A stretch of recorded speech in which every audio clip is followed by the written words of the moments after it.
Alright guys, today I wanted to make a video about Nottingham Forest because are they actually making too many new signings? Because they've signed 15 or 16 players now, I'm not even sure how many it is, but it just seems like too many because I understand that they needed to sign 8 or 9 players purely just because of the amount of players last season that were on loan, the fact that they didn't have the biggest squad anyway last season, and they have lost a few players permanently as well.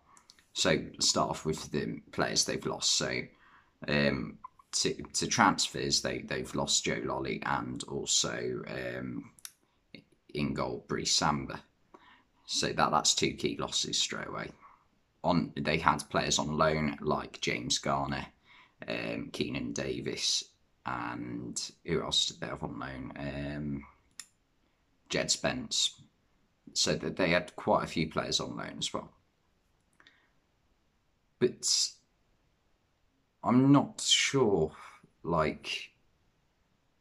16 players is what they really needed because they've signed 2 new goalkeepers in Dean Henderson and Wayne Hennessy. They've signed a couple of centre-backs in Biancone and Niakate. They've signed Nico Williams, Omar Richards, Harry Toffolo, who else? Cheku Kiarte, Emmanuel Dennis, Taiwo Awoniyi, Lewis O'Brien. The list is literally endless. Straight away there, that's the starting 11, and I know for a fact that I'm missing some players. They've also signed Remo Freuler. They're linked with Houssam Aouar. They've agreed a deal to sign Morgan Gibbs-White for 45 million. Jesse Lingard as well. It is a lot of players.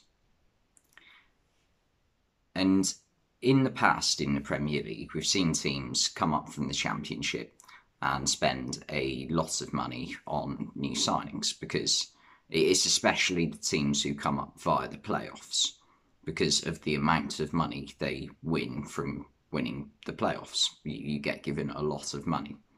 So we saw it with Aston Villa in 2019. They spent a lot of money on players. Off the top of my head, that summer they bought Wesley, Trezeguet. Who else did they buy? Tyrone Mings permanently, Matt Target. And these are just the ones I can think of. Douglas Luiz. And they survived by the skin of their teeth that season. Fulham, the season before that, they spent a lot of money on players like Jean-Michel Seri, Andre Frank Zambo Anguissa, Alfie Mawson, I think, as well. And yeah, that cost them partly because they got relegated the next season. And yeah, there's multiple cases of this. The most high-profile one, the worst one in my opinion, was QPR in 2012, buying loads of players who were high-profile but were also going to demand high wages, which is the big problem for Nottingham Forest here. A lot of the players they've signed are going to be on high wages as well. Because Remo Freuler is a player who was playing in the Champions League for Atalanta last season, I think. Who else? Jesse Lingard reportedly turned down an offer from West Ham to join Nottingham Forest. Now, I don't want to be presumptuous, but given the links Lingard already has with West Ham, you would have thought Nottingham Forest would have to put a good offer on the table to bring him in. I'm not saying Lingard's purely gone to Forest for the money, but I'm saying it must have been a good offer as well, as good as West Ham's at least. And yeah, at QPR, there was just players like Djibril Cissé, Stefan Mbia, who else? Jose Bazingua, Ji-sung Park, so many, Julio Cesar, so many high-profile, high-wage signings, and it cost them in the end. They got relegated, came back up, but then got relegated again and haven't been back in the Premier League since, and that's about 7 years now. So is it a big mistake by Forest? And like I completely get that they needed to sign some, but I've never seen a team sign so many players. I think the most I've seen a team sign is about 12 or 13. 16 to me is ridiculous. Um, and Steve Cooper's got a big job on his hands to get all these players to gel together and, like, play well together. Um, but on the other hand, a lot of these signings are young players who are, in theory, going to get better and progress as the team progresses. Nico Williams, Dean Henderson if he joins permanently next summer. Who else? Emmanuel Dennis is still fairly young. Husamawa is still fairly young if they do sign him. Same with Gibbs White if they do sign him. Omar Richards.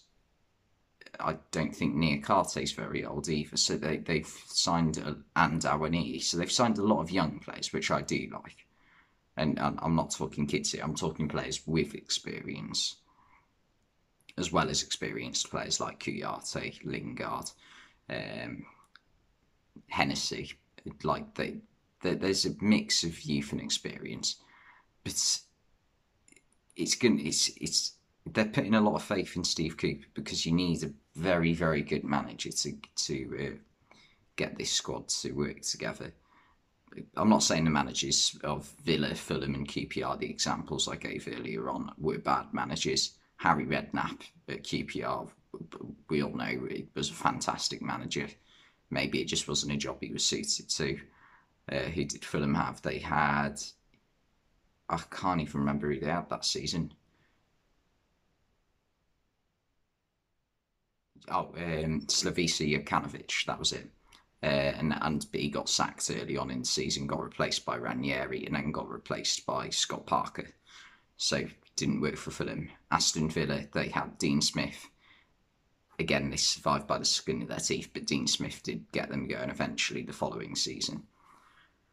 So I think the big answer to this question is it is a lot down to how good a manager Steve Cooper is, and I do believe he's a good manager, but it's going to be a massive job to get this many players in and still manage to stay up, because they've easily spent well over 100 million if this Morgan Gibbs White deal goes through. I think this is a ridiculous transfer, by the way. 45 million for him. I don't think he's a bad player. I really don't think he's 45 million, no. Anyway, thanks for watching, and I'll see you next time.